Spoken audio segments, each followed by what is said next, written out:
शक्तनाम ग्रंथ भक्ति हेतु सहर धर कंधा थे किन्हो भव भजन निरुवन सतपुरुष चलिया वो लीलायगम निशान।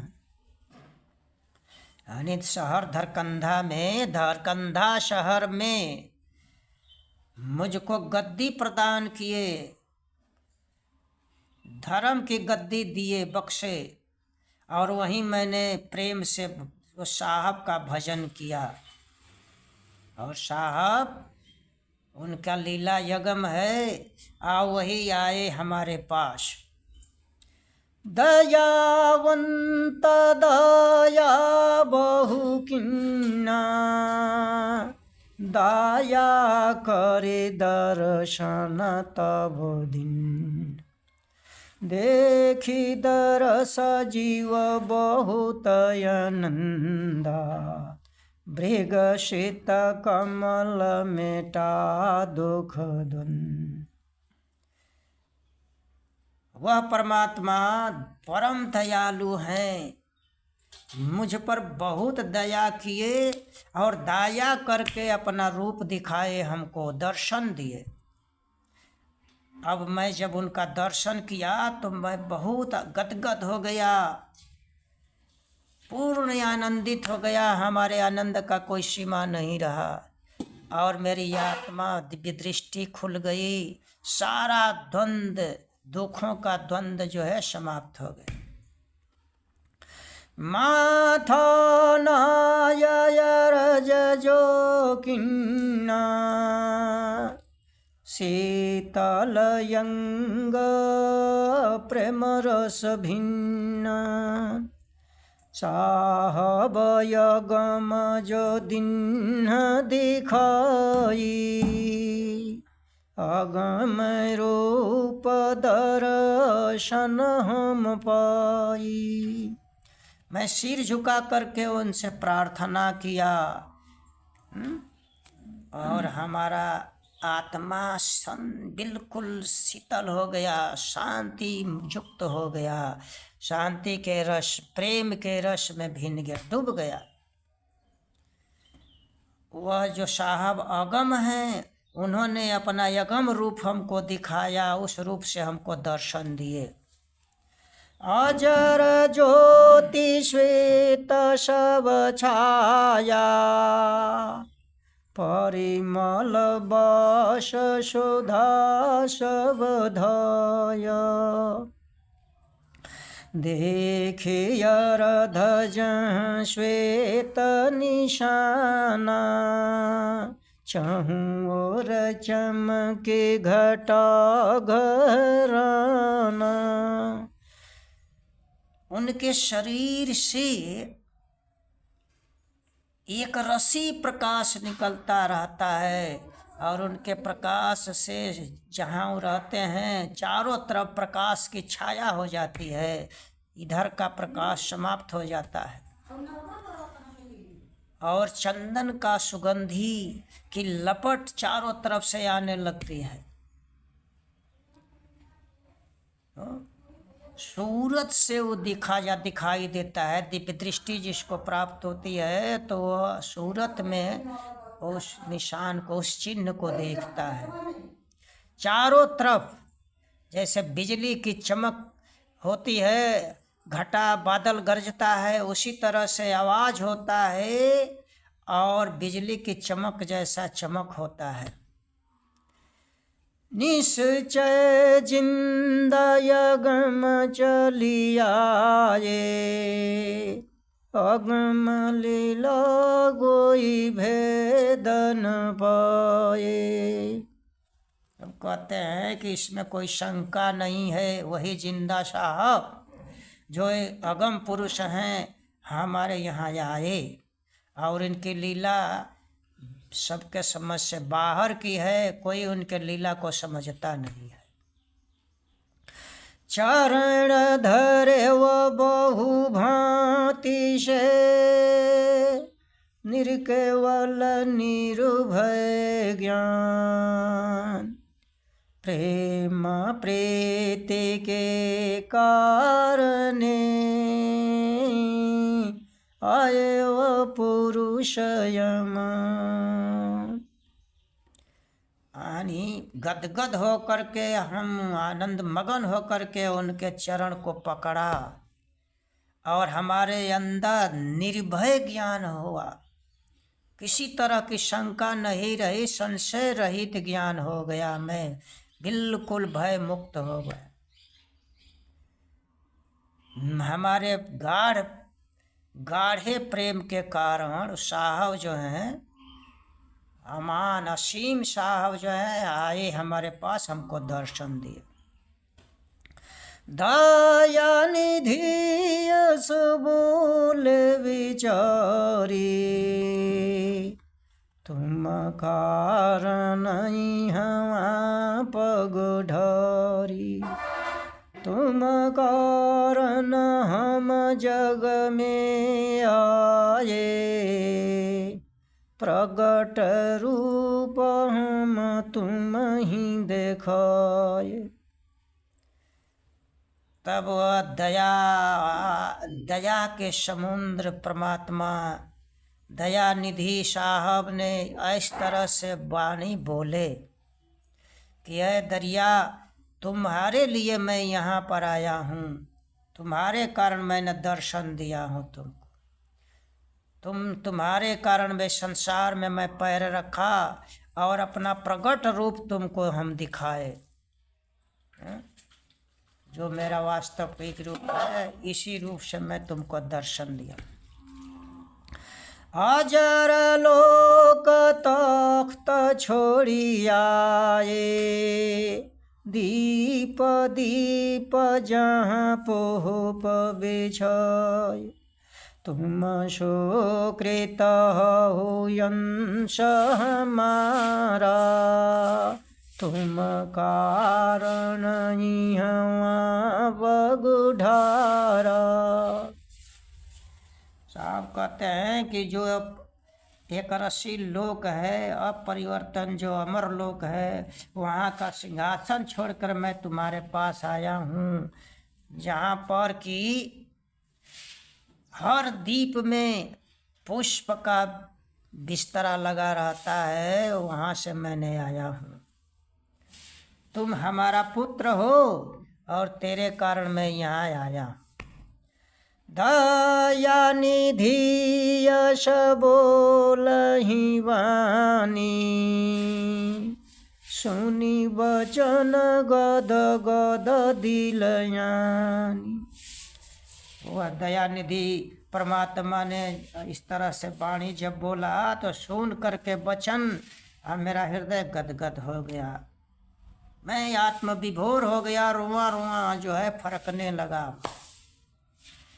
लागी सूरति जो चंद चकोरा, लागी दृष्टि प्रेम रस मूरा। हाँ सेवक निज दास तुम्हारा, राखो हुकुम दिल धरो करारा। अब हमारा दृष्टि कैसे लगी, तो जैसे चंद्रमा पर चकोर पक्षी एक टक ध्यान लगाती है, उसी तरह से मैं उनके स्वरूप को एक टक देखते रह गया। प्रेम में मस्त होकर के मात करके मैं उनको देखता रहा और प्रार्थना किया कि हे परमात्मा, मैं आपका दास हूँ, आपकी जो आज्ञा होगा, जो हुक्म होगा, उसको मैं निश्चित हो करके पकड़ूंगा, उसको वही काम करूंगा, उसके विरुद्ध दूसरा काम नहीं करूंगा। राखो बचन कर जोरी के, सुन श्रवण चितला। दया निधि तुम दर्शन में, दुर्मति सब दूरी जो। यानी आपका वाणी का पालन मैं हाथ जोड़ कर करूँगा। आप कान लगा करके सुन लीजिए। हे दयावंत परमात्मा, आप जब दर्शन दिए हैं तो हमारी सारी दुर्मतियाँ दूर हो गई। दया निधि यश कह बुझाए, करहु भक्ति निजु प्रेम लगाई। अशलय कोफ सुनो निरुबाना, दिल की कंठे अशल ईमान। दया के सागर परमात्मा ने ऐसे कहा समझा करके